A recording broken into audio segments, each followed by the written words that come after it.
Good afternoon, good evening, wherever you are, fashion dolls, and welcome to an all-new episode of Style by Stevie. Our very special guest today rose to fame with their #1 hit single, which stayed on the Billboard charts at #2, Billboard Hot 100, Shy If I Ever Fall in Love. He is an author, PhD, singer, and songwriter. Ladies and gentlemen, joining me today is Garfield Bright of the hit group Shy. So thank you all so much for tuning into this interview this afternoon. How are you? Let me go ahead. I apologize about my tardiness. I had some technical difficulties over here. So what I'm going to do is send this to Garfield, and we are going to get this started, ladies and gents. All right. I hope you guys are doing excellent today. I feel excellent, and I hope you guys do too. Again, apologize and excuse my tardiness. I had some technical difficulties, definitely. But we also have Lamonte. Lamonte is going to be back guest co-hosting with me. So make sure you guys tune in for that after this interview. And I've got some more interviews lined up as well too that I will be announcing for the March. So stay tuned. I'm over here struggling, y'all, trying to get this button ready, but I'm super excited about this. Oh my God. And ladies and gentlemen, our very special guest, Mr. Garfield Bright, is here with us. So shout out to the Glam, Melanie Alamai Bridgers, and our sponsor, Exclusive Beauty. Let's get this interview started, ladies and gents.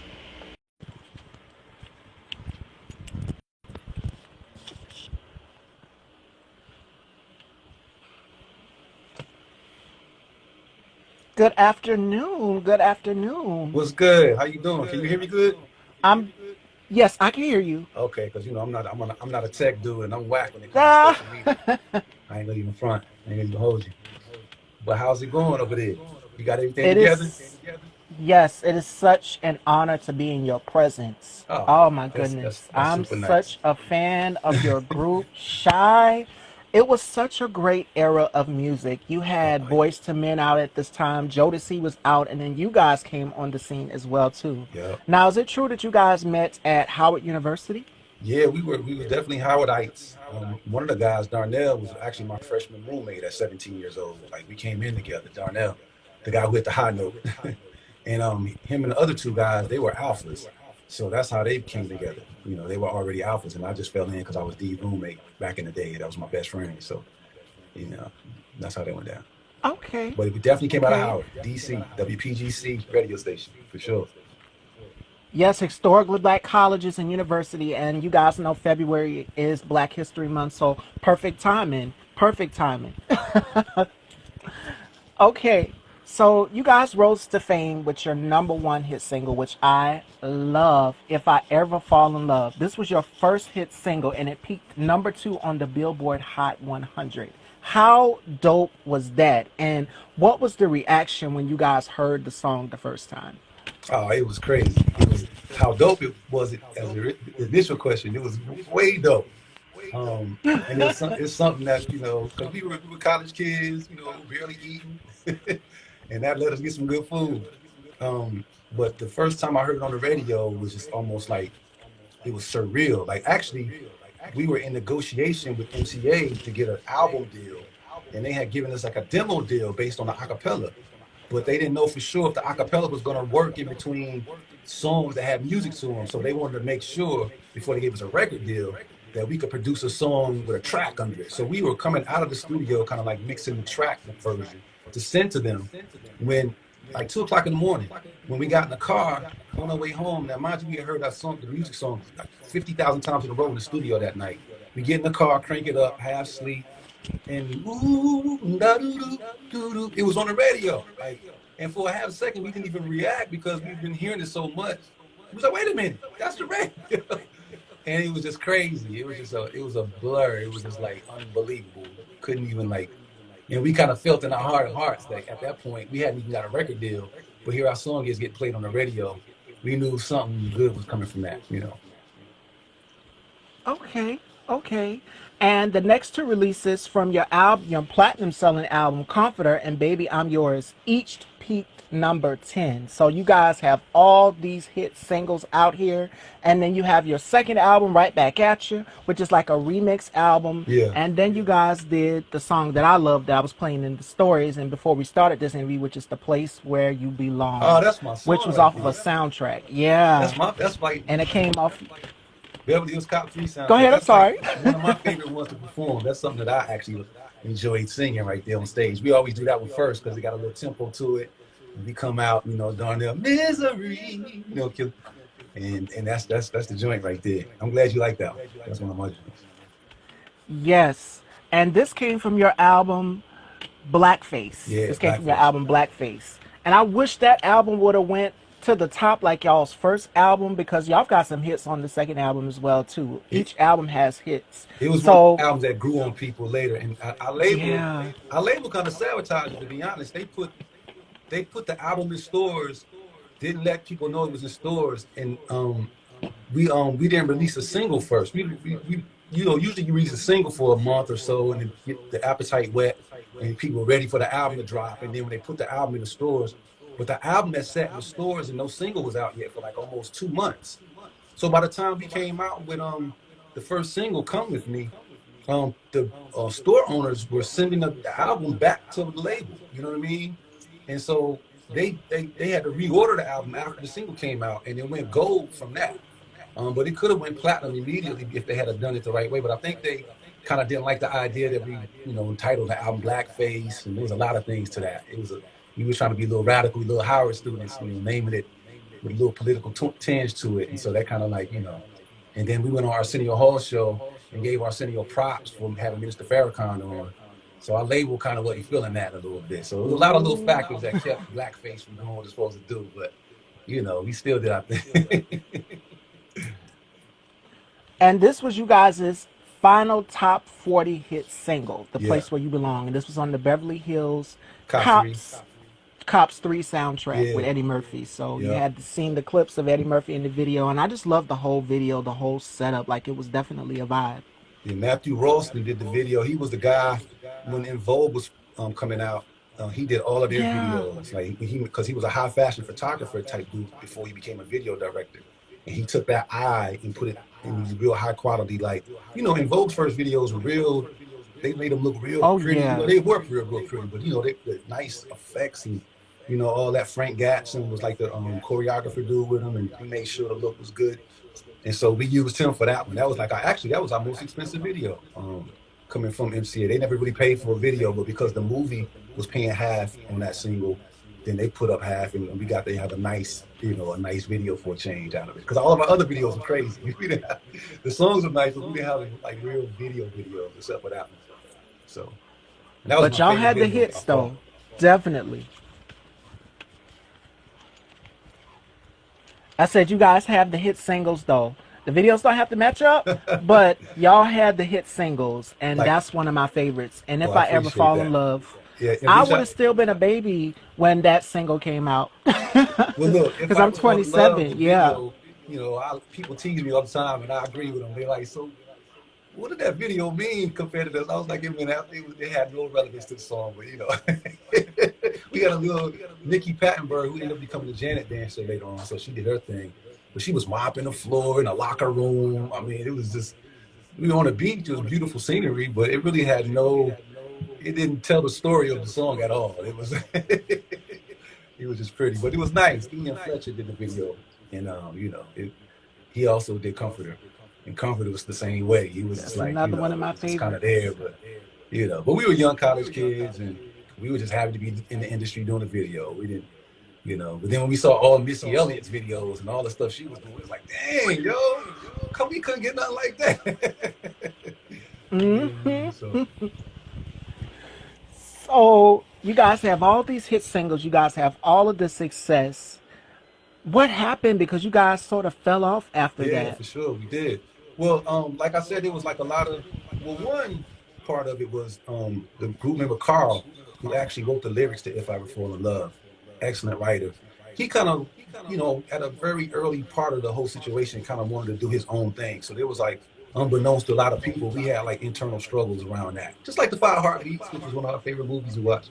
And he, so it was always kind of like a pull and tug to keep him in the group.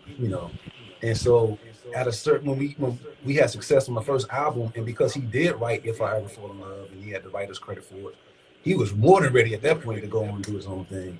But we felt like we still had shy material to get off. You know what I mean? Like people Right. are enamored with the group now. So so we did that the Blackface album, which took a year to do in 1995. And he was kind of doing MCA, and he was working with different people, and he was getting prepared to kind of like do his own thing. And we kind of knew that was going to be it in terms of a four-man group with him in it. And sure enough, he made his move and stuff like that. After the album's release, he was ready to do his own thing. And so the label, the actual musicians of the group, though, were Darnell and Mark. They were serious musicians. Like, they did a lot of that. We did all of our own production. And music-wise, Mark and Darnell were the main two music guys in the group. But the labels wouldn't believe us because we didn't have the knowledge business-wise early on to let labels know that we were doing the music. They just looked at Shy and who wrote If I Ever, and that was all that they cared about. So when we went to labels try to get deals, they didn't see our names on anything because when we did the split sheets, we never got credit for anything. So they didn't believe that we could do music. So we couldn't get a deal with Carl out the group. They just thought that we couldn't do it. So we ended up doing the independent route, and we did some other things after that as three, and then we picked up a couple of members. But we never could get like people to kind of like put their total foot behind us and believe in us enough from that point for us to launch without Carl. So that kind of fizzled out as a result, as a four-man entity coming from Howard. But we had a good ride, and we produced some hits, like you said.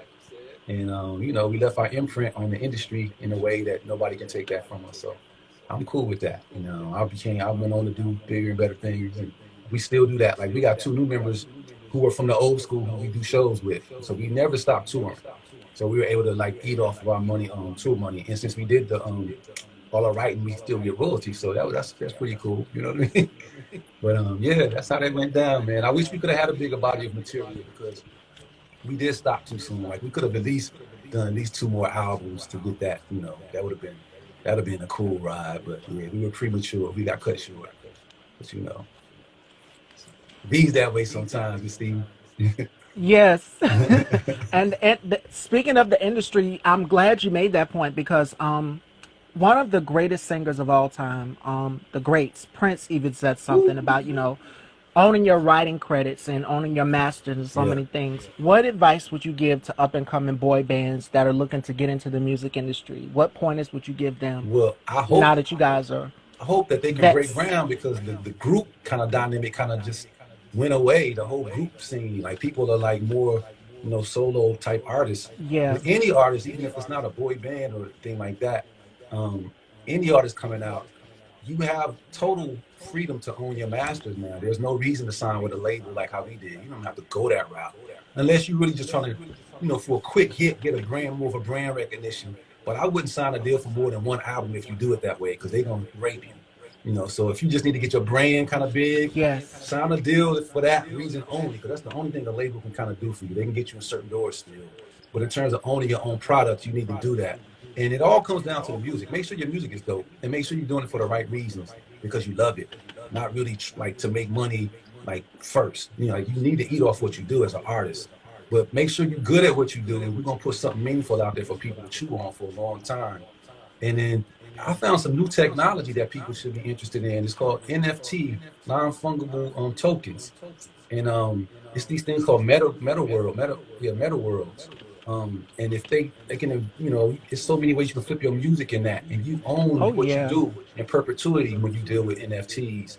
I would go read the NFT Bible, Google it, and really get into that part of the game. It's a new frontier, and it's going to be the wave of the future for artists. You have your sovereignty and your ownership forever. Nobody can cut you out. Anything you do, you sell it. If they sell it to somebody else after that, that digital imprint always comes right back to you as the original producer of it, and you always get to eat off it. Visual artists as well as singers, rappers, go the NFT route if you can. Like, forget all this other stuff. But make sure if you do the regular route, with a label. Only do it just for a little while. You don't need to. And social media, you can create your own fan base.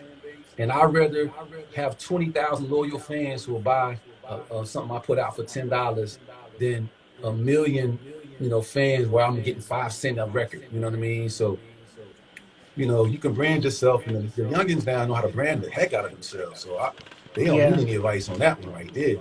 But in terms of just playing the game smart and owning your own stuff, like 21 Savage, his legal team off the top, because he was so smart before he even got a deal, he was able to own his own masters coming into the game. They was pretty much just licensing him pretty much. If you can get that situation, that's the best case scenario. So make sure your music is dope and make sure you're smart about your ownership piece. That's my advice. 100%. Yeah. 100%. And there's so many to add on to that. There's so many programs out here that you can watch, like Unsung and Mm-hmm. Behind the Music, that can teach you so much about the music industry for people who are looking to get into that industry. Yeah, And learn about one of the publishing. Learn about the publishing, the splits that are necessary and proper if you're going to do the label thing. Learn about distribution. Learn who the heavy hitters are. Learn about the industry aspects, the music business. Because as an artist like myself, we creative types, we don't want to get bogged down by that business part. It's like draining, but at the oh end of the yeah, day, it's the music business for a reason. And that's the legality. Learn that legalese. Learn that's part of it, because that's the part that can make or break you more than your, like, as an artist, you create a product. But as soon as it becomes a product, if you're with a label, it becomes a commodity. It's no longer a product. And the commodity part of it is owned by the man who cuts the check or the woman who cuts the check from that contract you signed. So you become a product, like a human product along with it. And so it's no longer artist creating art. It's an artist, and as soon as that artist created, it becomes a for sale. It's a commodity, and that changes the whole dynamic of the situation in terms of how you connect with your audience. So be up on that part of it just as much as you are on your art, and then you'll be okay. I agree with that statement 100%. Even with me doing this journalism and fashion, I have to make sure that stuff behind the scenes, that if I created it, like the name Style by Stevie, I have to make sure that I own the rights to that and all of these other things, because I have other businesses as well too. So when it comes to this, Mm-hmm. especially when we're in this day and age where it's like all of these black owned businesses, all of these black brands, Yes. people are still not getting the credit where credit is gratefully due. So Right. make sure that you are taking ownership for what your business is, because there's so many boy bands, up and coming boy bands out here. Like you said in the beginning, they kind of fell off, and one of the audience members said that too. Mm-hmm. Like, you guys were ahead of your time. And then along came the Drew Hills and the Yeah, which is like one of my favorites. Like, and I know we do shows yeah, with them now. 112. Mm-hmm. 112s, the Jagged Edges. I always tell a funny story, because when we got put on one of our first shows, we went to Atlanta in the Georgia Dome or whatever. And after the show, like, different artists and different people kind of come up to you, want to sing Make for you some and music. stuff like that. Mm-hmm. And I escaped that scene. I went to the hotel room, and I got a knock on my door. I guess somebody found out where my room was. I opened the door, and it was this crew of young brothers. It was like 5 of them. And it was like the manager type dude was like, "Yo, they want to sing If I Ever For You, man. And I'm in my mind like, word, go ahead. And these dudes tore it down. It ended up being 112. They killed it. And I wasn't in a position to like give them a deal or anything like that. I wish I would, but I told them, I said, look, sounding like that, y'all don't even need me. The cream, I said, stop. Y'all gonna be in the industry. It sounded like that. And it wasn't even the guy Slim wasn't even the ones leading it. It was these 2 other dudes in there that was just blowing it down. And then Puffy finally got to him, and Slim, because he had a unique kind of voice and stuff, kind of put up front. But I knew they were going to be incredible, and which they were. And Drew Hill the same. They came from University Records. Hak Islam from Howard University also. And, they came out of that camp. I already knew, Cisco was just an incredible vocalist and stuff like that. So, and then they end up putting so many hits out. When we do shows, I always watch the Drew Hill performance. They got one of the dopest stage shows. You got to check them out if they come to your town. Drew Hill, they do a dope show. Drew and Cisco be all in his mode, man. You got to watch him. He's incredible, man. That dude. And he be warm, like he goes into this like an actor or something. He goes into this mode before he come out on stage, like he goes into this other thing. And then he comes out. You know what I'm saying? And then when he leaves the stage, you got to leave him alone for a little while he watching kind of down low. Like, he goes his character so much. He's like a method actor. That's what I'm trying to say.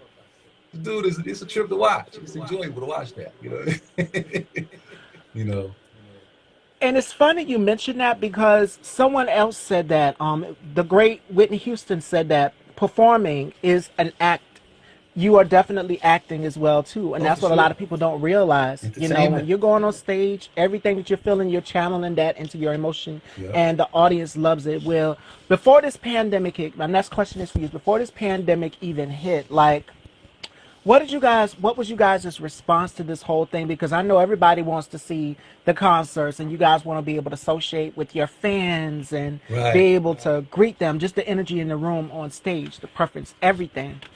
I know it. Like the last show we did was in New York at God, what's the name of the spot? Well-known spot, but I can't even think of it right now. It's a small spot, but it's everybody. Everybody goes there. Everybody performs. It was us, Christopher Williams, a couple of other dudes, and little did we know that that was gonna be the last show, and then it was over. And so trying to figure out ways to pivot. You know, the virtual thing came up. We got offered to do a show that's coming up by this organization called Sessions. I don't know if I'm gonna Oh, date myself, but like, you know, late at night at 3 in the morning when you see like the little albums on TV scrolling up the song titles, and it's a one of them is Sessions. Be like Sessions presents, and then they'll do a well that thing Sessions. They offered they gave us an offer sheet to do a virtual concert. So we're gonna start doing some stuff like that. But in the meantime, you know, I got my PhD and everything, and after that, I wrote a book. And so during this pandemic, I'm finalizing my book. I made it into an audio book, and I'm getting ready to release that coming soon. It's called Lotus 3013, and it's in the year 3013. It's a fiction book. And in the year 3013, hip hop is believed to be like a white cultural product. And so it's kind of like it's like Lord of the Rings, Harry Potter, and Beach Street, Bold in the One, if you remember Beach Street. And so I've been doing that. It's my pivot. Amongst other things, I'm getting more some academic journal articles written about a few different things that I've been interested in. I started a little show on Instagram on my little page called Curiosity Collage, and I seen. yeah, you know, little things Hmm. like that I've been kind of doing, just trying to mitigate this just cut off of our show game, which is like, but I still wanted to share myself with the public in some capacity, and I've been doing a hell of a lot more interviews and stuff like that. So I'm just, that's my pivot. It's still because I'm slow on this tech game, the social media game, like like H-Town and Drew Hill and those people, they were quick with it. They understood it. They got a massive following. They knew exactly, we were slow on that. Like we didn't know what the heck we was doing. We were just trying to figure things out the old school way, and then we look up and we look, now we finally getting the hang of what needs to be gotten. But I tell you, the wave of the future is that NFT thing. And I'm gonna take advantage of that for sure. Yes, and do you feel as though technology has affected the way, people put their music out there or affected the music industry in general?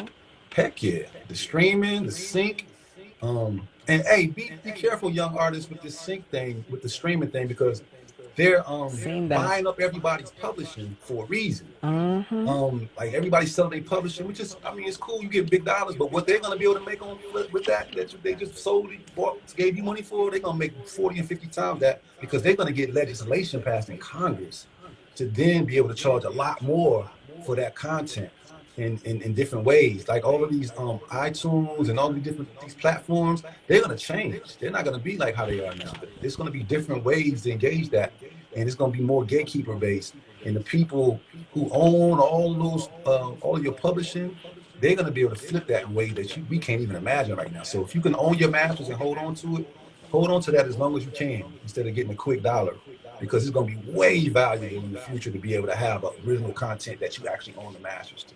But yeah, technology is, totally changed the game in good ways and bad ways, I would say. In good ways, young artists can off the top own what they do, and they can connect directly with the public. They don't need a middleman. The name of the game is always cut out as many middlemen as you can cut out. And so technology is allowing you to do that.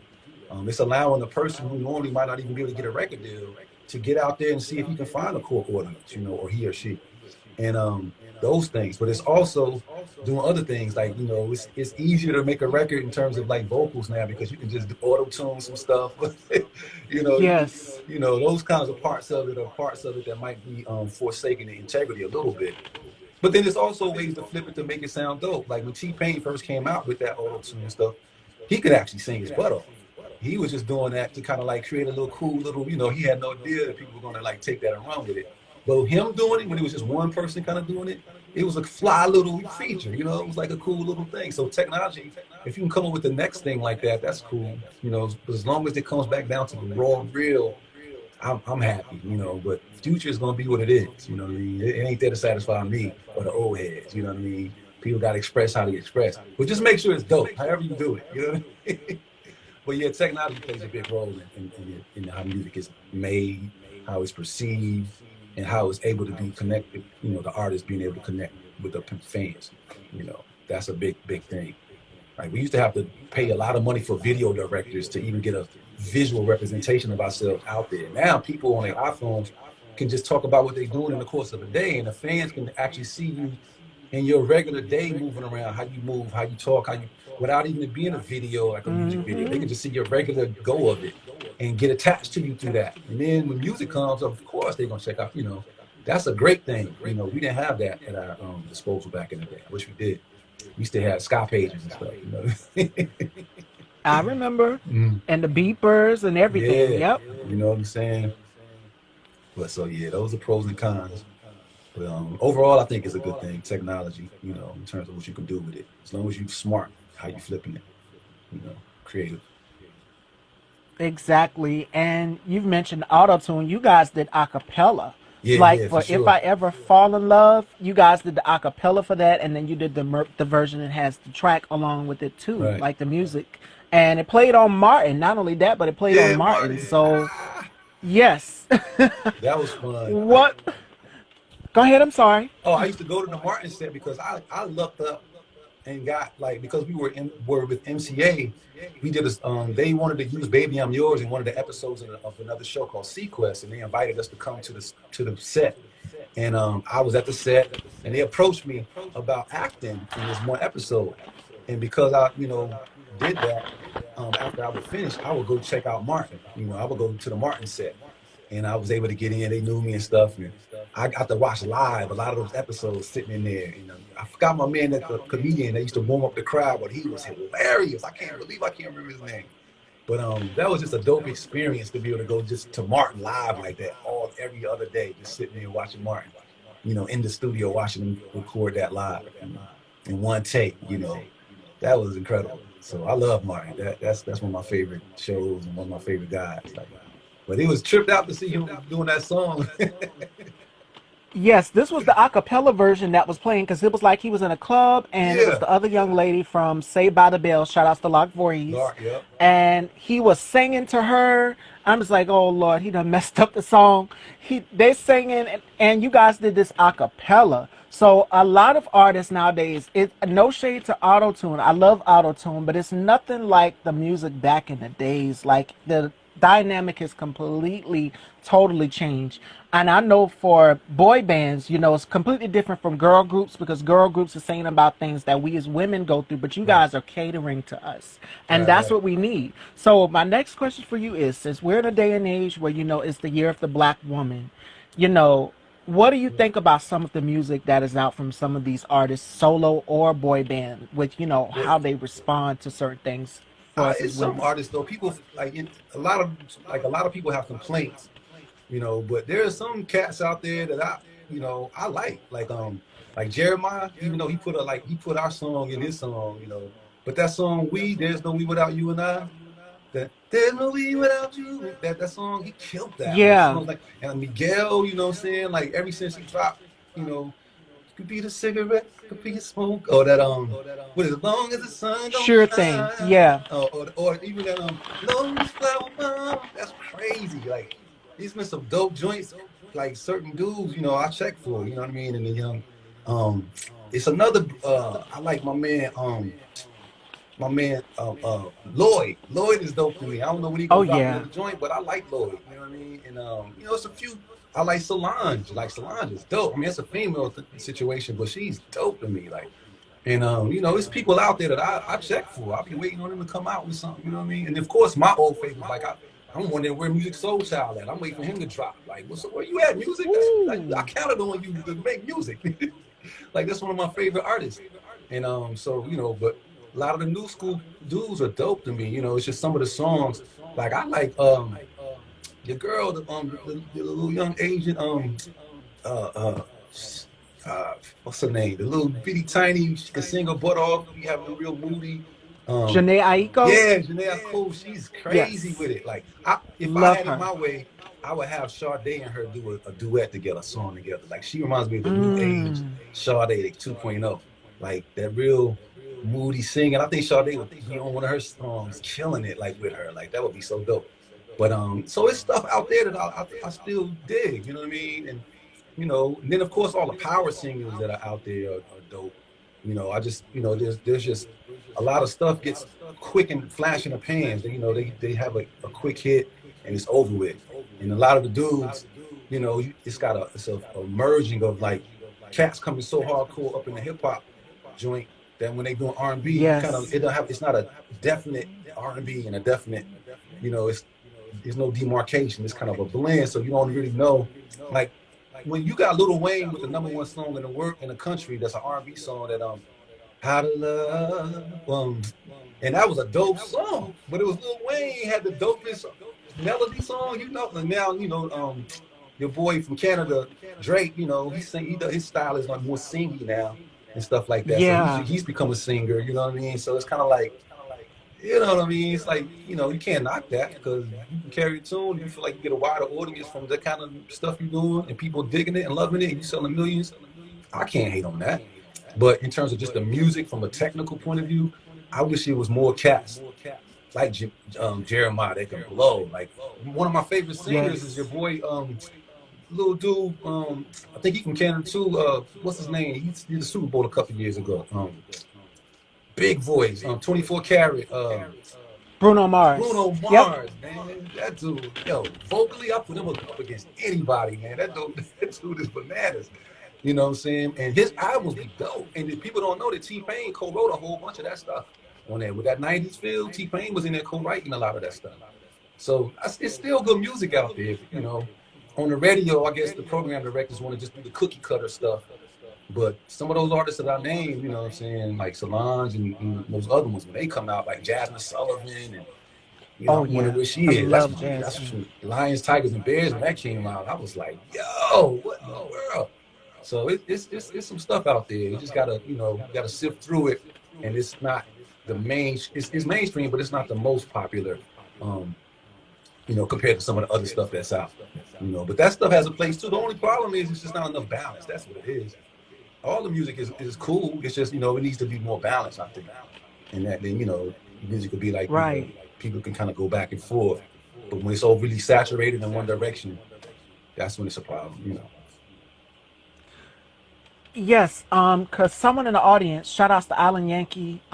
Yes, I'm stuck in the past too. Like I love my Janet, I love Shy, I love 112, I love Whitney Houston. Like it was such a great era of music, and to be able to do this interview with one of the singers from my favorite group, cause see, I would have still been a baby when if I ever fall in love, which was like what 92. I was Yep. born in 93, so I'm Damn. 27.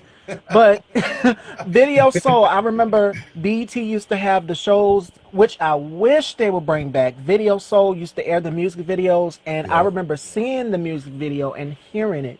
And Martin is where I heard it first, because my grandma used to watch Martin, rest her soul.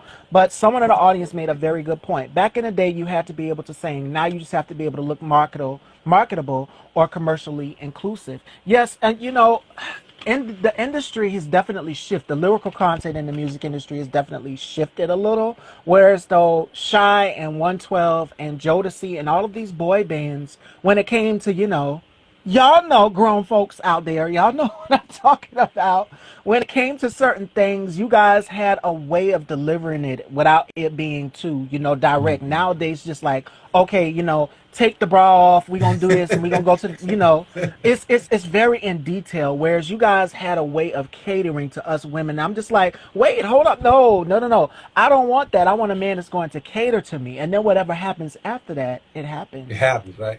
But you know what? I can't really target the artist for that because you got to pull back and look at broader society and look where Yes. society is in terms of projecting those types of images as a whole.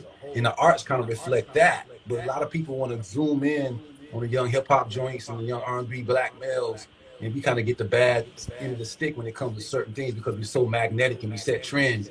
So them doing their version of what society is doing is more catchy. So people just look at that, like, look what they doing. But it's coming from a broader context. And so you got to like really, not you specific. I'm talking about people like when people are analyzing, they got to look broad first. They got to look at society wide, what the trends are, what misogyny looks like, and then see how it's reflected through the art. Because art always reflects life and stuff like that and everything. So check that out first. But it's just that type of day where things are just more explicit as a rule. Like even just the little simple things on the radio, you can say damn and the S word and a few other things that back then used to be the FCC would get you cut off air. Oh yeah. So it's just over time things shift in that way, and the dynamic shift in what's palatable and acceptable. The ceiling raises and the floor lowers. You know what I mean? So more things get in, and a shock jock kind of like type of fundamental way of doing things is what opened that door up. Like Jerry Springer, when that was a new show on TV, that introduced a whole different type of interaction with an audience, and it spilled over to radio. They wanted interviews on radio to feel like a real. So you get the Breakfast Club coming out of the tradition of Jerry Springer. To be honest with you, then you get the Real Housewives and those types of shows. Oh yeah. Flavor Love and all that kind of stuff. So Jerry Springer and your boy with the long nose, the white dude, tall, used to diss everybody on this show. What's his name? He's a journalist, kind of racist dude. He used to be on Sirius Radio. What's his? I can't think of his name, but he was another one. Those Jerry Springer and him were the two people who pushed that door. Geraldo? Is it Geraldo? No, not Geraldo. He was not. Geraldo's a Latino dude. But this dude, big tall white dude, real condescending. Everybody who come on the show, he's trying to diss him. You know what I mean? But people want to come on the show because his viewership was so crazy. I think he was out of New York. I cannot think of him, man. Everybody. Howard Stern. And that style was new when it first came out, but now that model, because ratings, everything that model pushed on everybody, and so now people forget where it even came from.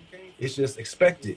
So now we live in an era where like the drama aspects of things are pushed front and center and even created when it ain't there to create that engagement. And the news is even doing it, like, and that's why you start seeing Fox evolve to be like almost like a partisan side. And you got CNBC and they got a whole slant. It ain't no objective news like it used to be. It's like all that came out of that shock jock kind of like mechanism that was getting ratings. And a lot of the young people weren't old enough to remember that was where it came from.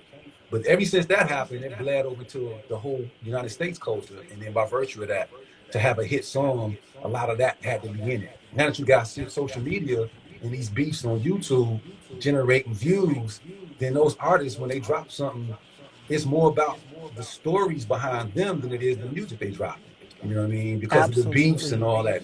But people are really getting killed over these things. You know what I'm saying? You losing King Von and different people like that are dying from these kinds of things. So it's kind of dangerous in that regard. But it came from a place, is what I'm saying. And it came from a larger societal need and taste-making ability to make people want that. So it ain't just the black artist with a certain kind of music. They just, because soul is the soul. People still want to express their soul. But it's got to be wrapped in a certain bowl before it can get put out there and noticed and stuff, which is unfortunate. You know what I mean? So. And even, I'm going to cross over a little bit to the pop side for the women. Madonna, she pushed the envelope. Even round 92, If I Ever Fall in Love. This round 92 was when she came out with the whole sex book and erotica and MTV. They were very strict on certain things that they, we shouldn't be showing our children this after hours. But then they want to consider, our music, gangster music back in the day. And nowadays it's still kind of here. But you don't really, people talk about censorship, but what happened to freedom of speech? Like artists are just expressing their craft. And I see nothing Madonna was doing. Oh yeah. Yes. Truth or Dare. I remember. I couldn't see it then, but now that I'm 27, I can go back and look at. When you go back and see certain songs, you get different meanings out of it. Like, dang, I remember the ones like that for me was by the Ozzy, it's your thing. Do what you want to do. I can't tell you who to sock it to. I don't know what I thought that was when I was growing up. I used to party that. It's your thing. Do what you want to do. Now I know what they talking about. I'm like, oh shoot, yo, it is your thing. You know what I mean? But yeah. Seriously though, I totally agree with what you're saying. And in the music industry, sex sells. Like you guys were hot. You've got so many boy bands out here, and they drive women crazy. You guys drive us crazy when you're performing your hits on stage, and all of these things and more. And even for women on that side, Janet Jackson pushed the envelope. She went from Oh yeah, Control, and then she Velvet gave us Rope.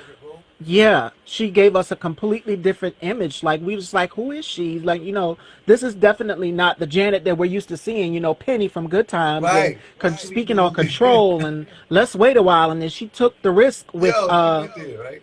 Velvet Rope. Yes, and we Mhm. start seeing the Pearsons and different things. Like they literally banned the Velvet Rope album in another part of Europe because it was so, she spoke so much about sexuality on there. And then before, way, before Shy and Janet and Madonna and 112 and Drew Hill, you had Millie Jackson. And Millie Oh, Millie, Jackson that's my was, yo, Millie crazy. yeah, What she you know went about there. She did Millie? not care. Yo, She Millie did was not crazy, care. man. I love Millie Jackson. My parents had Millie Jackson albums, so I used to sit around the house and I would hear this woman with this big old mouth, physically and like sonically, just saying whatever the heck she wanted to say. She was just like a Rudy Ray Moore or somebody. She was just giving it to you. And she did not give a damn. She was like, she would have done well in this era if she had just been born. She was way ahead of her So time. Way ahead of her time. unapologetic, and with what we see right now with way before the Cardis and the Megs speaking on that song, y'all already know, but it was just the 90s and the 70s and the 80s was all about liberation, and it's still now women are speaking out on freedom and liberation, and you've got some men out here that are speaking up about it too, but back in the day it wasn't so direct as it is now. Like I just Right. mentioned, guys want to take off the clothes and get into bed, and then they go in and detail in the song. It's just like, oh my god. So Yeah. completely different. But what I love about Shy is that you guys were ahead of your time and you catered to us. Like someone says they're listening to Comforter right now, and that's Big another up. one of my favorites as well. So That was my first time getting, ability to kind of like lead a song and stuff like that. That was, and that was a surprise because we had the studio. Our first album, we had only 2 weeks to do that album because a label wow. wanted to hurry up, make us hurry up so they can sell If I Ever as a part of an album to sell it for $20 as opposed to just a single for $9. So hurry up, do this album. So they only gave us 2 weeks. And luckily we had all these songs that we had written before we got a deal. If I Ever, Baby I'm Yours, Comforter, Together Forever, different songs. And I remember I was sleeping in the studio and it was almost close to midnight. We had a studio from noon to midnight for like 2 weeks straight. And around 10 o'clock at night, they was waking me up off the couch like, yo, G, we want you to sing lead on this one. And I was like, what? And that's why when if you listen to that song, you'll hear me go, talk to me, baby. I'm listening, right? And the only reason I did that is because they put the mic in my face. I'm in the sound room, and when you first wake up, you don't know what your voice about to sound like. And so I wanted to kind of sneakily see what my voice was. Did I have phlegm in my throat or something? So I said something before I actually had to start lay down. Instead of, before I started singing, I wanted to hear what it was going. So I did that to see, like a mic check almost, they kept it. You know what I mean? I always thought the talking stuff was corny, but they used to always make me do it, and they liked it, so they ended up keeping it. But I used to always cringe like, ugh, that talking stuff, man. I felt like, oh, that's so corny, but people liked it, so But you guys did it, and Silk did it in some of their songs as well as 112. Like it is really sexy. That's what women love. We love to be catered to, especially we just had Valentine's Day not too long ago, and I'm pretty yeah. sure Shy, everybody created their own Valentine's Day playlist. I've seen people posting about that, and you guys' song "If I Ever Fall in Love," that song is streaming right now through the roof. When Like it life should was be what number it was one. supposed to be, when life was back before COVID, like groups like Shy Yes. and Silk and Jodeci and Boys and Men and 112 and Jagged and all of that, H-Town. The Valentine's Day shows were like, that was like our time to, when we would get booked for Valentine's Day shows, those were the good shows because everybody was in their mood for love and we could really show out. So I miss that. I miss being in front of people doing that, you know what I mean? During that day. Yes, he did. Someone said Barry White did it. Yes, he Oh, he did. was a maestro. He So, was a king of it because he really had that mhm. voice. He had that Barry White, who loves you, baby. You know, he had that. Okay. he had that. Barry had that serious. Then he had them trump, them horns. You know what I mean? Ecstasy. Well, he had that deep. But Barry White's music was so funky to be such a. It was sassy, funky. Like people sample Barry White to this day in hip hop. Like Barry's sound was crazy. Him and his wife, Glodine, that was a heck of a crew. Oh yeah. And they had their group too, Glodine. My daddy, I remember my father, because my father grew up on Motown, Diana Ross and the Supremes, Smokey Robinson, Yeah, and legends. Curtis Mayfield. All of these artists, my Woo! father put me on to them. So that's how I got into it. But then, Curtis, this era, the 90s, was all, you got hip hop. Hip hop boomed, the like it golden era of hip exploded. You hop was the had, '90s for sure. yes, Like I came out Salt of and Howard. Pepper, and so many other artists were out during this time. So yeah. Dope. One of one. That was the other part. Like during that time, everybody was a one of one, and so we could all coexist because we each had our own sound. We could be friends because we didn't worry about stepping on nobody's toes because I didn't sound like Yes. them, and they didn't sound like us, and they didn't sound like them, and they didn't. So everybody could be together. The crowd could love each group for their own thing, and everybody was supportive because of that. I used to sit there and watch the whole show, SWV, H Town, Silk. I used to sit there and watch all of them. Like loving it. You know what I mean? John B too. Honorary white dude coming in, busting down the doors, killing it. And so yeah, that was just a good time right there. D'Angelo, and Oh yeah. man, that was one of my favorites. Men Condition is my favorite group, period. Because they were actually really a boy band. They were really a band. They really played the instruments like live. And Stokely, everybody knows Stokely as the front man singing, but no, Stokely is a Mm-mm. drummer. He's one of the best drummers you'll ever hear. Like he's dope. Like seriously, he's incredible.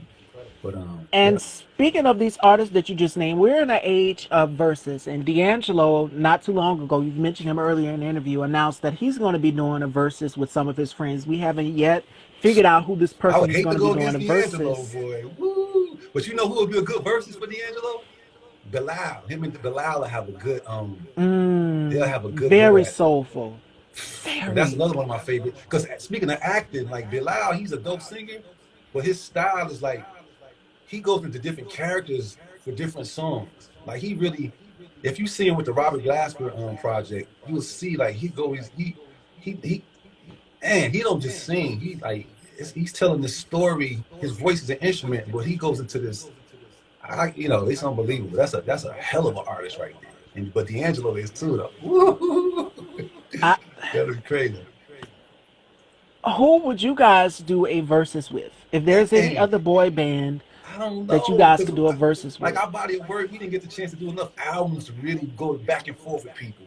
Like the hits that we had as hits were big hits. We had memorable hits, but we didn't get to have a long catalog, like a big long. I feel like if we had a long catalog, it would be us against like a Boys to Men. That's more of a shy Oh, Boys to.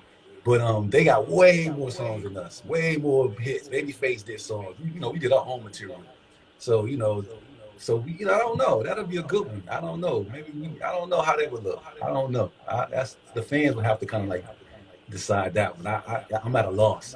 But I love that whole versus thing. That's even though R&B cats do it to me, that's a hip hop concept right there. Like it's a battle, and it's dope, especially when you actually are friends or admire the people who you'll be going up against and stuff like that. someone said Troop. That would be a good one. So True. comment below. Wow.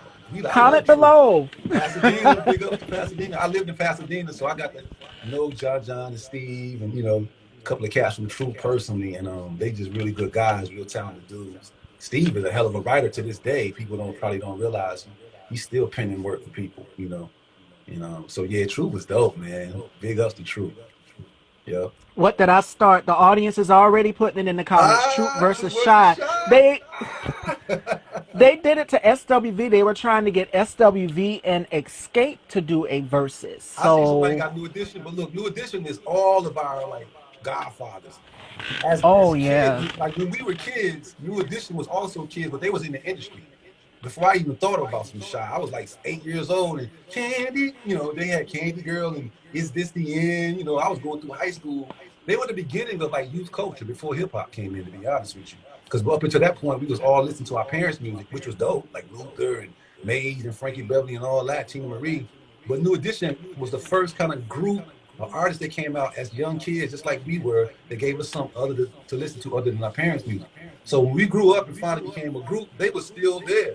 They like our godfathers in this thing. Nobody can verse this New Edition. Like they got the whole game on lock when it comes to that. They the most, like, they're professional. They from the old school, and like their stage shows, and they come from a whole different, you know what I mean? They're a whole different level of it. That's how I feel about New Edition. They way up here to me. So Someone says that would be great. New Edition and Shy. Comment below. Let me I know who you appreciate that. guys I'm would like flattered, to but see New that. Edition is like they the godfathers of this whole genre, this whole group thing. They kind of started this for the new school. You know what I mean? New Edition was the originals with that, and then BBD broke off from that and everything. New Edition was the original. They was out there banging and getting Teddy Pendergrass and people like that. And, you know, Whitney Houston before she was young singing with Teddy, and you know, before Teddy Riley even was out really good. And Teddy Riley was another young prodigy. Before he came out with Blackstreet and all that, he was like a 16-year-old phenom producing for all kind of people out of New York. He was so young and he couldn't even get in the clubs, but he was producing for all these people. And then he finally became old enough to do his own thing. And you know, but yeah, there's a lot of stories out there like that. Like somebody say your voices are amazing. God bless. Thank you. Appreciate that. That's what's up. Now, my last conversation, because we discussed music the whole entire time. PhD. I've seen someone says, "Hello, Dr. Bright." So, what Hey. made you get into become a PhD? What made you get into becoming a doctor?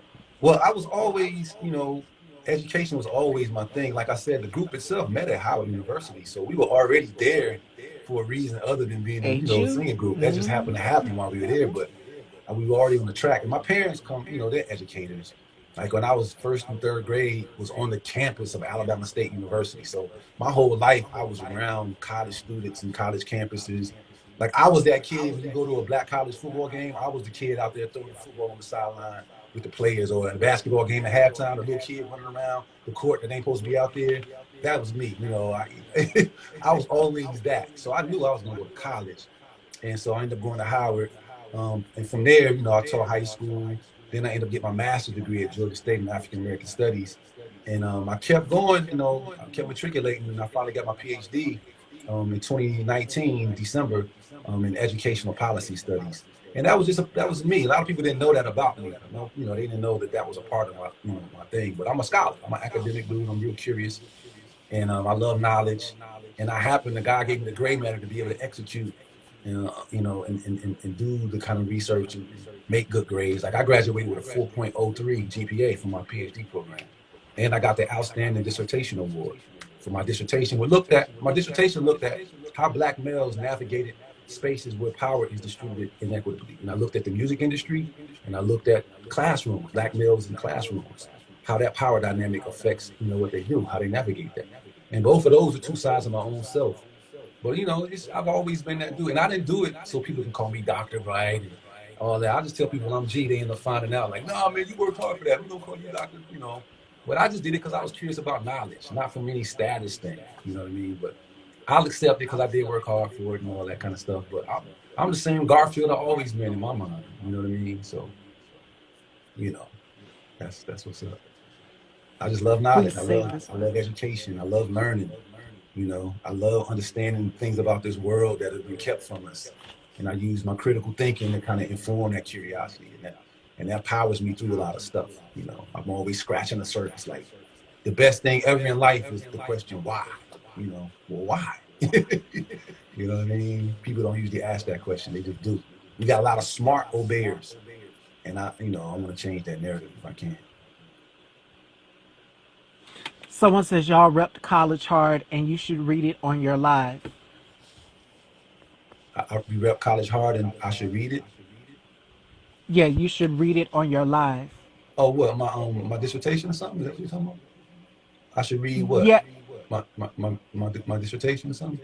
Man, that's too big. doctoral programs are the joke. I wouldn't do that. I wouldn't put that on nobody. That big thick document. But I am going to talk about some of the issues that come from it, though. You're right. I am on my curiosity collage. I'm actually taking it deeper than I've been taking it, and I'm gonna start dealing with some issues that are, more academic, but in my own little way. So yeah, yes, thank you for that, because I am going to start kind of like segue into that, pivot into that kind of content a little bit more. Because I feel like when I was in the master's program, the PhD program, I'm like, why can you only get this here? How come the average person out there can't know what I'm getting in here? Because that's the people that Right. really need to know this stuff that I'm picking up and learning. You know what I mean? I don't want to keep it exclusive. I want people to know what I end up finding out just by being in new spaces. Like, yo, so my mind was blowing a lot of days learning certain stuff. Like, what? That it directly affects people now. Tanya SOBs, that's what it says, was. SOBs. mm-hmm. That's our last show we did before the pandemic was SOBs, man. Yep. That was And fun then though. this hit, and it's just completely different than before because we're so used to going to see you guys in concert, and I know you guys feed off Oh, of the energy. And it was, who was it? It was In Vogue, and they were performing at, what was it, the Billboard Awards, and one of the girls in the group said that, no, it was Cindy. Cindy said it was very awkward because ever since this pandemic hit, it's like they performing on stage. You got the band, but it's no audience, so it's that very energy. awkward. Yeah, Yeah, that's that because you feed off the energy. That's what you're doing it for. That's like an IV plugged into you. Like, your musicians might have their stuff plugged into amps, but spiritually, the audience and you are, it's like a two-way plug-in. Y'all plugged into each other, and it's like you're getting that juice. So it's a lot of mental stuff you got to do to kind of mitigate that. If you don't have that, because that's but it's the same for everybody. Like the athletes right now playing the sports, they don't have that crowd. And so yeah. people are just trying to deal with it the best way they can. Ultimately, it's gonna come from the heart, anyways. But it's nice to have that energy, though. Energy is real. It sure is, and the audience loves it. Like in here, it was someone. Tanya says it was a great time. I missed the after party back at the hotel What's that? Oh, the after party. Man, I after got the too old for tour. after Yeah. parties. Yeah, only after parties, but they was take my butt to sleep, man. You know what I'm saying? But after parties get you in trouble. Word up. But nah, man. But I'm 51 now. I feel good. I'm a vegan. You know what I mean? I try to keep up with my health. Work out and do all those things, especially during the pandemic, because it's easy to be sitting in the crib, just kind of like, in that kind of jail of your own house, just doing mental things and not doing physical stuff, not getting to really walk around, or even if people who are avid shoppers, you walking through that mall, you might not realize that you're working out, but you're walking all over the place trying to find that good deal and stuff. And that's, but without any of that, you kind of like don't even have that. And so, I've been making a concerted effort to get on a regimen. And I cut out all the caffeine. I stopped smoking weed. Oh my God. And things that I did for my own enjoyment. But it's working out for me. You know what I mean? It's working out for me. So I'm gonna keep going in that direction, just trying to be as healthy as I can be. You know what I mean? Like I said, I'm 51 now. I ain't no young spring chicken no more. You know what I mean? Time, and I'm gonna tell you the same thing I said to Vanessa Williams in the interview.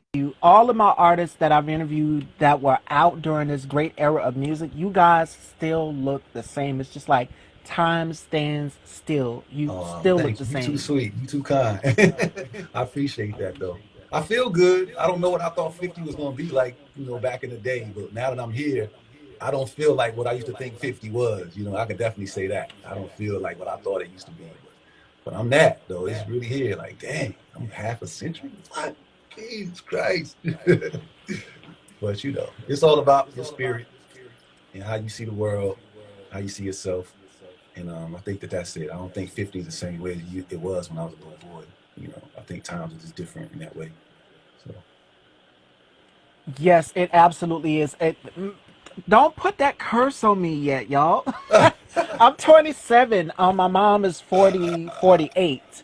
So she's like, when you get 50, you're going to see what you're talking about. You're going to see it's a different part of life. But I have to go through 30 first. So I'm halfway there. enjoy Halfway all there. that. Don't even think about none of that.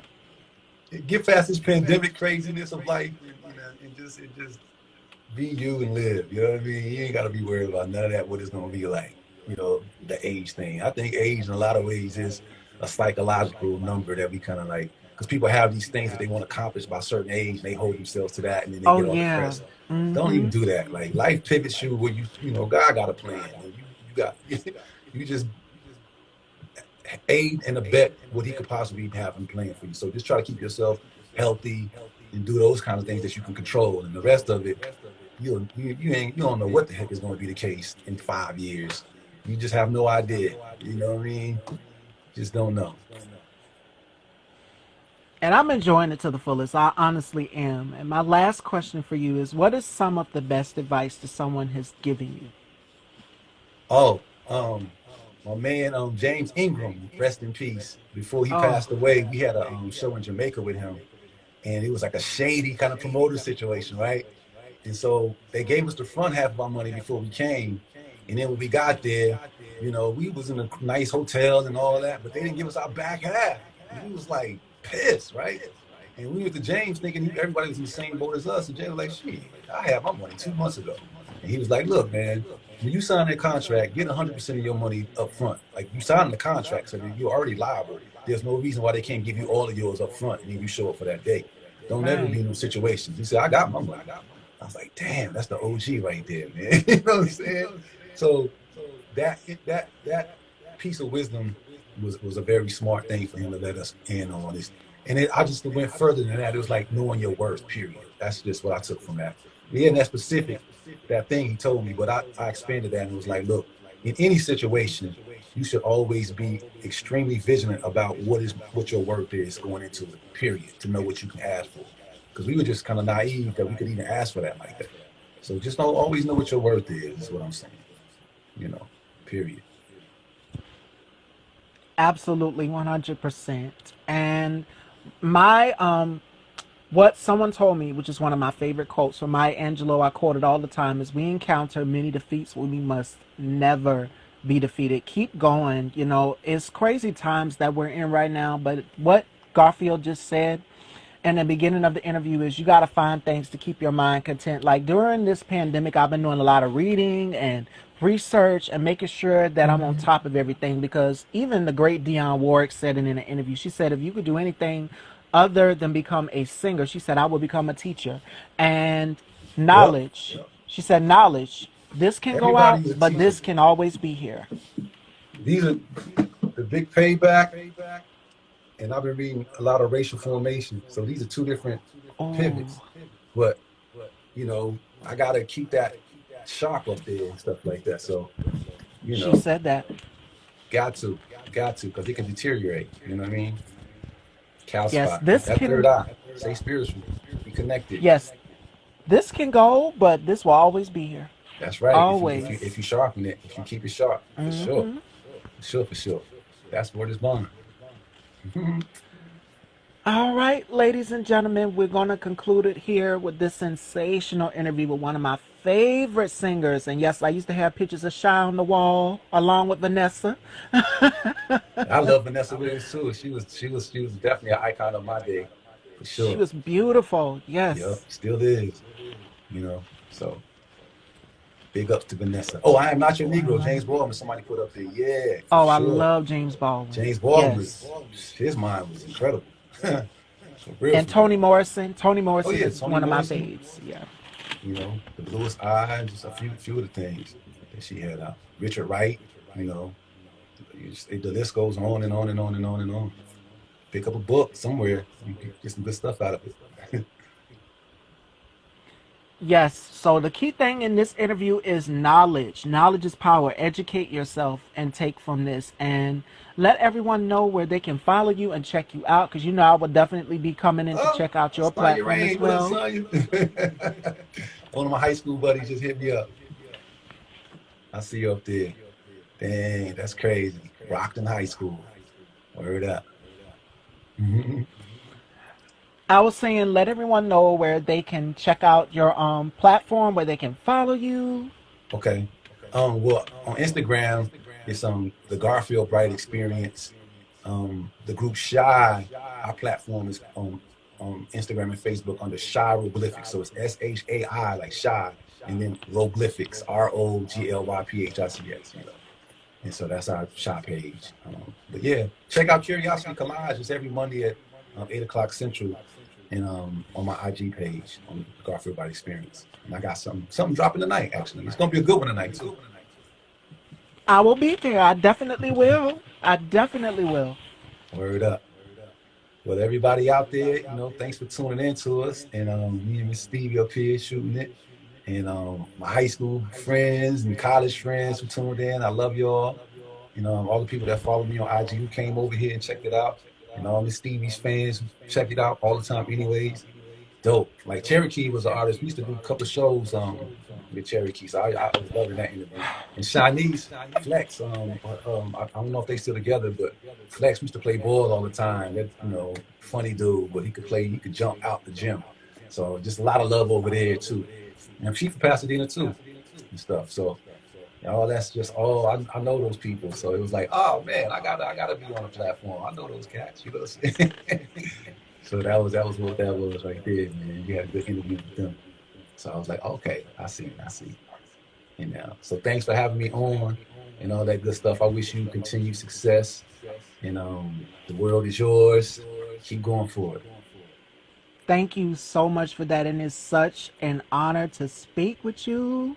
Such an honor. Likewise. All right, Fashion Dolls, coming up next, joining me today as our guest co-host, Lamonte Ponda Nawanda. He is going to be here to help me dish the topic. So make sure you guys go refresh your drinks and come back. And tune in tonight to Curiosity Collage with Dr. Garfield Bright. I love you all, and I will see you guys soon. All right, take care. Take care of yourself. You too.